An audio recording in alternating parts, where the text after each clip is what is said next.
বউ সাইজে ট্রেনে কি করতেছেন? আপনার তো বিয়ের আসরে থাকার কথা। That's none of your business. এটা কি কোনো বরপক্ষের বগি নাকি? আপনার কি হানিমুনে যাইতেছেন? কই চিটাগং?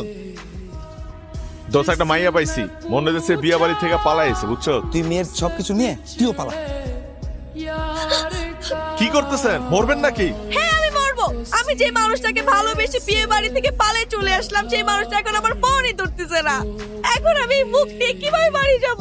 এমনও তো হইতে পারে আপনার বয়ফ্রেন্ডের ফোন হারায় গেছে। শুনি তো, ছড়েন তো।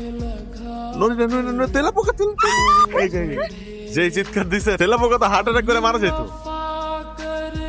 এক্সকিউজ মি, হ্যাঁ, স্টেশনটা অনেক বড় তো, এখানে নিশ্চয়ই অনেক মানুষ, এত কিছু মাঝখানে আমি ওকে কিভাবে খুঁজে বের করব? আপনার বয়ফ্রেন্ডের ছবি দেখান। সুন্দর তো, হ্যাঁ, একটু কালো আর কি। গয়নাগুলো খুলে এই ব্যাগের মধ্যে রাখেন। কাজ এখনো শেষ হয় নাই, গয়না খোলার ব্যবস্থা করছি। ব্যাগটা হাতে পাইলি চম্পট। দেখেন তো এই লোকটারে চিনেন কিনা? চিনি তো। এই বাড়ির ঠিকানা কি আপনি জানেন? এই সামনে দিয়ে একটা পাহাড় দেখবেন, ওই পাহাড়ের উপর 7 তলা একটা বাড়ি আছে, ওই পেতে থাকে। ও মাই গড, তাড়াতাড়ি আসেন। আসিফ কোথায়? এই দেখুন আপনার আসিফ। তুই বুঝতে পারো? আমি তোমাকে আনতে চাইতেছিলাম, কিন্তু শাকচুন্নির বাচ্চা মুন্নি আমার যাইতে দেয় নাই। আপনি আমার আসিফ কিভাবে আটকে রেখেছেন কেন? আপনার আসিফ তাই না? এই দেখেন আমাদের বিয়ের কাবিননামার ফটোকপি। সম্পত্তির লোভে আপনার সাথে সম্পর্ক করেছে। দেখে নাই, তাকে না দেখে আসছে তার সাথে পালাই।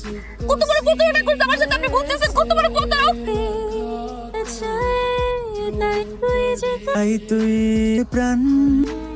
আপনার কথা আমার সারা জীবন মনে থাকে। এখনো তো আমার দায়িত্ব শেষ হয় না। আপনারা ঢাকায় বাড়ি পর্যন্ত পৌঁছায় দিবেন, তারপর আমার দায়িত্ব শেষ হবে। আপনি খুব ভালো একটা মানুষ। আমি একটা চোর।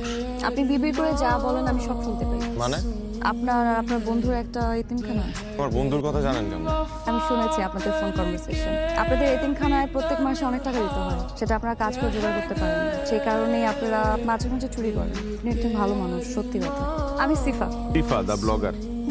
চলেন, ট্রেনের সময় হয়ে আসতেছে।